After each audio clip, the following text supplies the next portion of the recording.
FRAवर आणि CFRला घेऊन जे कामं झालेली आहेत आणि जे अडचणी आहेत त्याचा एक अभ्यास करण्यासाठी माननीय श्री श्रेयसजी पन्नासे सर राज्यसभाची फेलोशिप यांना मिळालेली आहे। हे गेल्या 8-10 दिवसापासून आणि तसेच त्यांच्यासोबत श्री नितीनजी सर हे सुद्धा या CFRच्या मुद्द्यावर आणि या CFRमध्ये कसं काम ग्रामसभा करत आहेत या विषयाला घेऊन आपल्या जिल्ह्यामध्ये काम करत आहेत।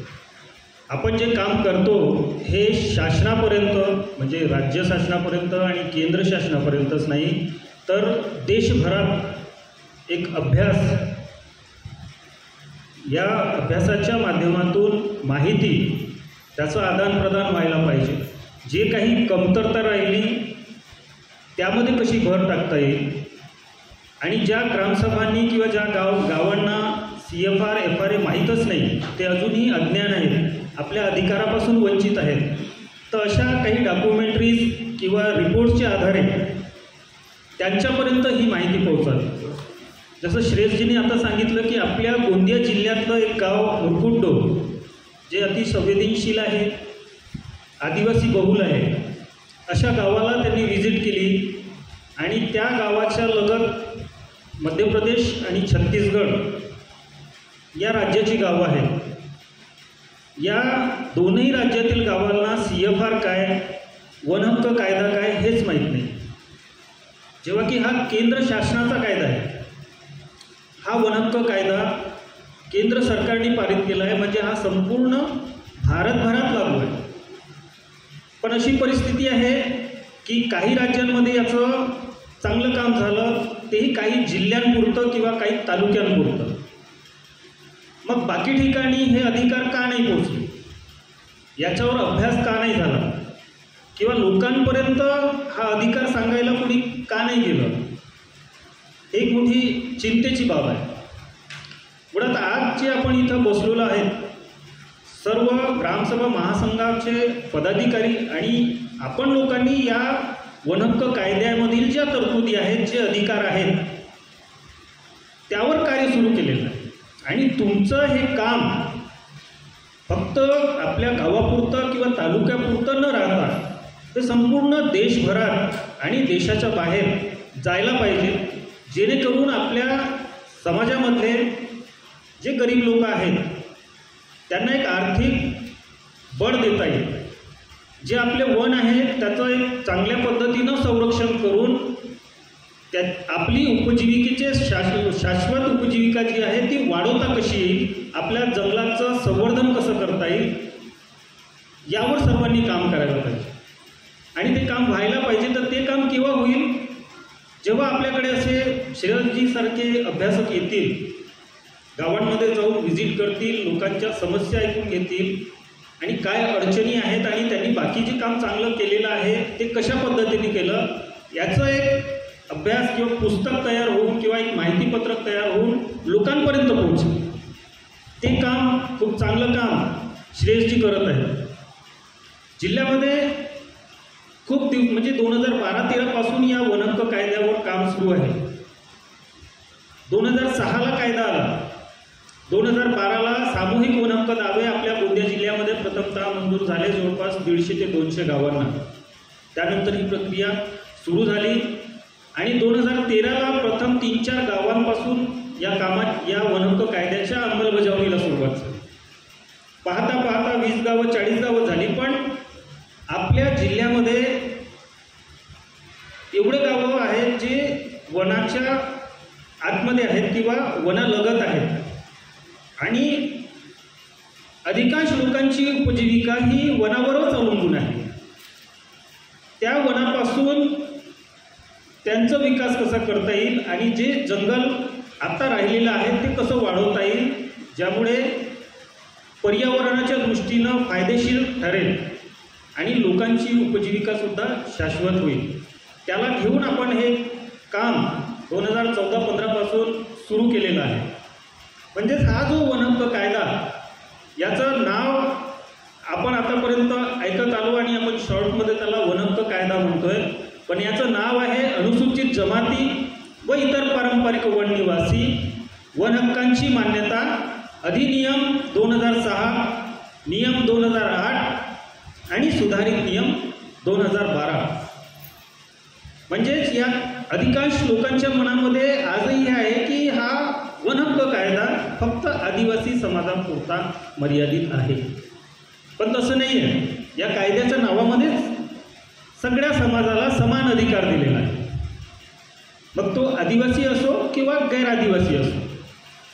तर या वन हक्क कायदा तयार झाला, त्यानंतर या वन हक्क कायदा कसा चालेल? कारण आपल्या देशामध्ये जेव्हा केव्हा कायदे बनतात आणि अनेक कायदे तयार झालेले आहेत, तर तो कायदा चालवायला नियम तयार केले जातात. म्हणून नियम 2008 असं म्हटलेलं आहे. आणि काही त्रुट्या राहिलेल्या होत्या, काही दुरुस्त्या करणे आवश्यक होतं असं वाटलं, म्हणून सुधारित नियम 2012 असं म्हटलेलं आहे त्याच्यावर. आणि शॉर्टमध्ये याला नाव दिलेलं आहे वन हक्क कायदा 2006. तर या कायद्यामध्ये मुख्य 2 बाबी आहेत. एक वैयक्तिक वन हक्क आणि दुसरं सामूहिक वन हक्क. वैयक्तिक वन हक्क म्हणजे काय की ज्याचं 13 डिसेंबर 2005च्या पूर्वी वन जमिनीवर अतिक्रमण असेल असे व्यक्ती किंवा समूह वन हक्कासाठी आपला दावा प्रस्तावित करू शकतो. म्हणजे 13 डिसेंबर 2005च्या पूर्वी. कशासाठी? तर वन जमिनीवरचे अतिक्रमण निहित करण्यासाठी त्याला दावा मागणी करायचा आहे. तर दावा सादर करण्यासाठी गावामध्ये वन हक्क समिती, उपविभागीय स्तरावर उपविभागीय वन हक्क समिती, जिल्हा स्तरावर जिल्हास्तरीय वन हक्क समिती आणि त्यानंतर जर इथूनही प्रकरण एखादं नाही झालं तर मग राज्यस्तरीय वन हक्क समिती. अशा पद्धतीची रचना या वन हक्काच्या मागणीसाठी करण्यात आलेली आहे. वन हक्कामध्ये अनेक तरतुदी केलेल्या आहेत. म्हणजे ह्या कायद्याच्या प्रस्तावनेमध्येच मुळात म्हटलेलं आहे. तर हा कायदा कशासाठी सरकारने केला की आदिवासी आणि वनामध्ये राहणारा जो इतर पारंपरिक वन निवासी आहे यांच्यावर ब्रिटिश काळापासून किंवा ब्रिटिश काळामध्ये आणि त्यानंतरही अन्याय व अत्याचार झाले, त्याचं एक परिमार्जन म्हणून किंवा त्यांच्यावर झालेला अन्याय दूर करण्यासाठी हा कायदा पारित करण्यात आला. तर या कायद्यामध्ये निस्तार सारखे हक्क, फक्त निस्तारचे हक्क नाही. कारण आधी ब्रिटिश लोकांनी निस्तार तयार केलं. सर्वांना माहीत आहे निस्तार पत्रक प्रत्येक गावामध्ये तयार केलेले आहे. ते एक निस्तारचे हक्क त्यावेळेस आपल्याला देण्यात आलं होतं. तर ते निस्तार पत्रक जे आहे ब्रिटिशांनी कशाला तयार केले की तुमच्या गावामध्ये जर 1000 हेक्टर जंगल असेल तर त्यावेळेस सरकार नव्हतं, सरकारच्या ताब्यात हे जंगल नव्हते. गाव त्या जंगलाचा संपूर्ण वापर करायचा. म्हणून ते निस्तार पत्रकामध्ये ब्रिटिशांनी काय केलं की जर एखाद्या गावाला गिरोला गाव जसं आहे तर 1000 हेक्टर जंगल आहे, तर तुम्हाला वापरण्यासाठी किती टक्के जंगल लागेल. तर मग यांनी सांगितलं की आम्हाला चराई करता लागेल, मुर्दे गाडण्याकरता लागेल, गुरे उधळण्याकरता जागा लागेल, पिण्याच्या पाण्यासाठी तलाव लागतील. तर असं सगळे त्यांचं विभाग म्हणजे हे करून 1000 हेक्टरपैकी 100 हेक्टर 150 हेक्टर निस्तारमध्ये टाकले, म्हणजे वापरासाठी टाकले. आणि बाकीचं जे 850-900 हेक्टर जंगल आहे ते सरकारने आपल्या ताब्यात आहे. म्हणजे आमचे अधिकार सरकारकडे गेले. म्हणून ते निस्तार पत्रक तयार झाले. जे चराई करता जागा आहे, गुरे चराईची जागा मुकर्रर आहे, किंवा एखादं तुमचं देऊळ असेल, पारंपरिक वापराचं मंदिर वगैरे असेल त्याच्याकरता काही जागा मुकर्रर करण्यात आली निस्तार पत्रकामध्ये. तर असं 150 काढलं तर 850 हेक्टर सरकारचं झालं. म्हणून या वन हक्क कायदा आणि निस्तार याच्यामध्ये फार अंतर आहे. तर आम्हाला त्या ठिकाणी वापराचे अधिकार होते आणि या वन हक्क कायद्याने मालकी अधिकार दिलेले आहेत. तर संपूर्ण जंगल, कारण या संपूर्ण जंगलामध्ये आमचा पारंपरिक वापर आधीपासून आहे. कायद्यामध्ये काय म्हटलेलं आहे की 13 डिसेंबर 2005च्या पूर्वीपासून जेवढं जंगल आमच्या वापरामध्ये होतं ते संपूर्ण आपल्याला या वन हक्क कायद्यामध्ये मागणी करता येते अशी तरतूद आहे. पण हा कायदा आला पण त्याची जनजागृती व्यवस्थित झाली नाही की प्रस्ताव तयारकर्त्यांनी कशा पद्धतीनं आपल्याला मागणी करायची आहे, किती मागणी करायची आहे. आपल्या गोंदिया जिल्ह्यामध्ये जवळपास 1032 दावे मंजूर करण्यात आलेले आहेत.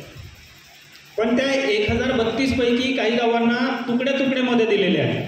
म्हणजे आपण त्याला जर मायनस केलं तर जवळपास 700 ते 750 गावांना सामूहिक वनहक्काचे दावे मंजूर झालेले आहेत.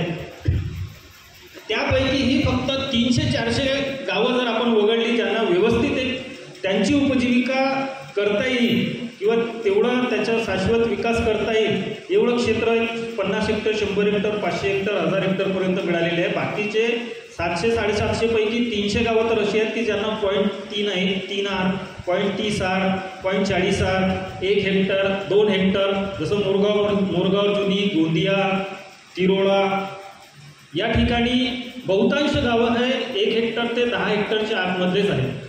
तर ते गावं आपला जंगलाचा विकास कसं करतील, 1 हेक्टरमध्ये ते त्यांची आपली उपजीविकाचा विकास कसं करतील हा एक मोठा प्रश्न आहे.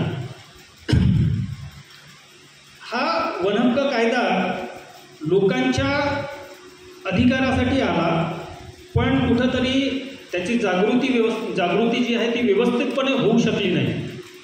म्हणून याच्यामध्ये आम्हाला एवढंच नाही तर आम्हाला पूर्ण जंगल मागायला पाहिजे होतं. कारण आपल्याला ज्या अडचणी आल्या, जसं मोरगावनी जेव्हा काम केलं 18-19मध्ये, तर तिथं एक तोच मुद्दा आला. सुरुवातीला जेव्हा 12, 13, 14, 15, 16पर्यंत किंवा 17पर्यंत 16पर्यंत एक वन विभागाकडून काही अडचणी नव्हत्या CFRला घेऊन. पण त्यानंतर वन विभागाने त्याच्यामध्ये एक मार्ग काढला की जर हेटी गावाला किंवा टेमनी गावाला किंवा पांढरी गावाला 500 हेक्टर जंगल आहे, CFR त्यांना फक्त 50 हेक्टर मिळालं आणि 500 हेक्टर फॉरेस्ट लँड आहे, तर बाकीचं उर्वरित जंगल जर 50 सोडलं तर 450 हेक्टरचा गौण वनोपज हा फॉरेस्ट डिपार्टमेंट विक्री करेल अशी तरतूद त्यांनी त्यांच्या निविदांमध्ये केली. आणि त्यामुळे अनेक गावांना अडचणी निर्माण झाल्या. त्यामधलं एक आपल्याकडे त्या अर्जुनी महासंघाचे अभिवादन घेऊ शकता, बाकी वन विभाग करेल. दुसरी अडचण की म्हणून घोषित केलेला आहे, म्हणजे न्यू नवेगाव नागझिरा व्याघ्र प्रकल्पामध्ये कोरच्या झोनमध्ये आहे. त्यांच्या गावाला लागून व्याघ्र प्रकल्पाची सीमा होते किंवा त्यांचं गावच व्याघ्र प्रकल्पामध्ये आहे असं म्हणायला हरकत नाही. असेच गावं सडकर्जुनी महासंघातली होती, टेमनीचे आपले अध्यक्ष साहेब आहेत, तिथंसुद्धा लेंडेझरी, मुरपाड अशा गावांमध्ये फार मोठ्या लढाया झाल्या या वनहक्क प्रस्थापित करताना. हे वनहक्क काही सहज प्रस्थापित झाले नाही. अशा गावांमध्ये खूप भांडणं झाली. आम्ही सर्व लोकांनी मिळून आंदोलनं, उपोषणं केली. तेव्हा ते लोक आज त्या जंगलामध्ये प्रवेश मिळवत आहेत, आपला प्रवेश करत आहेत आणि तिथून आपली उपजीविका चालवत आहेत. वनहक्क कायदा काय म्हणतो की वनाची जागा आणि वनभूमीवरील अधिकार. तर मग या वनहक्क कायद्यामध्ये तरतूद केलेली आहे, व्याख्याच दिलेली आहे सुरुवातीमध्ये की वनभूमी म्हणजे काय. वनभूमी याचा अर्थ या वनहक्क कायद्यामध्ये दिलेला आहे की कोणत्याही वर्णनाची जमीन, मानवनिर्मित वन, राखीव वन, अभयारण्य, राष्ट्रीय उद्यानं असे सर्व प्रकारचे जंगल हे वनभूमी म्हणून संबोधण्यात येतील. म्हणजे मग राष्ट्रीय उद्यानामधला जरी तुमचा अतिक्रमण असेल किंवा तुमचा सामूहिक दावा असेल, ज्या ठिकाणी तुमचा 13 डिसेंबर 2005 पूर्वीपासून वापर असेल, अशा ठिकाणचे दावेसुद्धा आपल्याला मागणी करता येतात. जर मिळालं असेल तर त्या ठिकाणी आपले अधिकार प्रस्थापित करता येतात. त्याच अनुषंगाने कलम 3(1) मध्ये तलावांचे अधिकार दिलेले आहेत.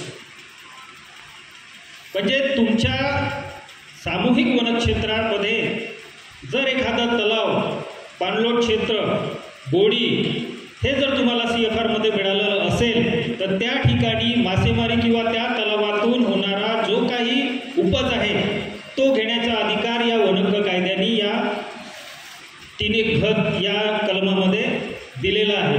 त्याचप्रमाणे जे आपले वाहतूक परवाना देण्याचा अधिकार 2(1)D मध्ये या वनहक्क कायद्यामध्ये दिलेला आहे. गौण वनोपज संकलन करणे, व्यवस्थापन करणे, त्याची प्रक्रिया करणे, त्याचं साठवणूक करणे आणि त्याची विक्री करणे याचं स्वामित्व अधिकार या कायद्याने ग्रामसभांना दिलेला, म्हणजे त्या वनहक्कधारकाला दिलेला. असे विविध प्रकारचे तरतुदी या वनहक्क कायद्यामध्ये करण्यात आलेले आहेत, पण त्याची जागृती किंवा त्याची माहिती कुठंतरी कमी प्रमाणात होतं. आज देवरी तालुक्यामध्ये 122 ग्रामसभांना सामूहिक वनहक्काचे दावे मंजूर झाले. सालेकशामध्ये मागच्या वर्षीपर्यंत 24 गावांना सामूहिक वनहक्क मंजूर होते. आता नवीन 42 गावांना सामूहिक वनहक्क मंजूर झालेले आहेत. म्हणजे 2018 पासून सालेकशामध्ये 24 गावांना सामूहिक वनहक्क प्राप्त असून सुद्धा त्या गावांपर्यंत त्यांचे अधिकार माहीत झाले नाही किंवा त्यांना कोणी जाऊन सांगितलं नाही. तर ही प्रक्रिया मागील 2 वर्षापासून आपण प्रशासनासोबत शासनासोबत उभी केली आणि प्रत्येक जिल्ह्यामध्ये सामूहिक वनहक्क व्यवस्थापन समिती गठीत करण्याचं काम सुरुवातीला जवळपास 6 महिने आम्ही केले. कारण त्या लोकांना 2014-15 ते 2018पर्यंत 833 गावांना सामूहिक वनहक्क दावे मंजूर होते, पण त्यापैकी फक्त 50 ते 100 एवढ्याच गावांमध्ये सामूहिक वनहक्क व्यवस्थापन समित्या गठीत झाल्या होत्या. म्हणजे 24 जून 2015चा जो शासन निर्णय आला होता की ज्या गावांना सामूहिक वनहक्क व्यवस्थापन सामूहिक वनहक्क मंजूर झालेला आहे त्या ग्रामसभांनी 24 जून 2015च्या शासन निर्णयानुसार सामूहिक वनहक्क व्यवस्थापन समिती गठीत करून पुढील कामकाज करा. म्हणजे वनहक्काशी संबंधित आपल्याकडे गावामध्ये भरपूर समित्या आहेत. एक आहे वनहक्क समिती, जिचं काम आहे की फक्त वनहक्काचे वैयक्तिक आणि सामूहिक वनहक्काचे दावे तयार करणे आणि ते तालुका स्तरापर्यंत सादर करणे. दुसरं आहे जेव्हा सामूहिक वनहक्क दावा मंजूर झाला कायद्याची अंमलबजावणीकरिता आणि त्या गावाच्या समसमान विकासाकरिता सामूहिक वनहक्क व्यवस्थापन समिती गठीत करणे. अजून वनाशी रिलेटेड आपल्या गावामध्ये समिती आहे संयुक्त वन व्यवस्थापन समिती JFM. ही शासन निर्णयाप्रमाणे आहे, ही कायद्याने नाही. तर अशा विविध समित्या आपल्या गावामध्ये कार्यरत आहेत. पण मुळात आपण जे काम करतोय हे सामूहिक वनहक्क व्यवस्थापन समिती म्हणजे CFRNC community forest right management committee. तर या कायद्यामध्ये जे अधिकार दिले ते प्रस्थापित करून याच कायद्याच्या कलम 1 मध्ये ते अधिकार दिलेले आहेत की त्या गावांनी आपला वनसंवर्धन व व्यवस्थापन आराखडा तयार करावा. ते कशासाठी? तर आपल्या गावामध्ये जेवढं जंगल आपल्याला आपल्या याच्यात दिलेलं आहे ते या कायद्याच्या कलम 5 नुसार त्या क्षेत्राचं संवर्धन संरक्षण आणि पुनर्निर्माण करण्याचे अधिकार आता ग्रामसभेला दिलेले आहेत. तर त्या अनुषंगाने आपल्याला जे क्षेत्र मिळालेलं आहे त्याची शिवारफेरी करून त्या क्षेत्रामध्ये आपल्याला अधिक आर्थिक उत्पन्न आपल्या लोकांना होऊ शकेल. तर त्याचं एक प्लॅनिंग आपल्याला करायचं आहे त्या आराखड्याच्या माध्यमातून. आणि हा आराखडा तयार झाल्याच्या नंतर त्या आराखड्यामधील कामं होणार कशी, म्हणून 30 नोव्हेंबर 2021ला एक शासन निर्णय मोठा महत्त्वाचा आहे. त्याच्यामध्ये सामूहिक वनहक्क प्राप्त ग्रामसभांना रोजगार हमीची यंत्रणा म्हणून घोषित करण्यात आलेलं आहे. तर पुढचं जे आपलं नियोजन राहील ते मनरेगाच्या माध्यमातून आपल्या गावामध्ये करता येतील. म्हणायला खूप सोपं वाटते, पण 21मध्ये शासन निर्णय आला. 24पर्यंत म्हणजे जवळपास 2 ते 3 वर्ष फक्त पोर्टलवर आणायला लागली.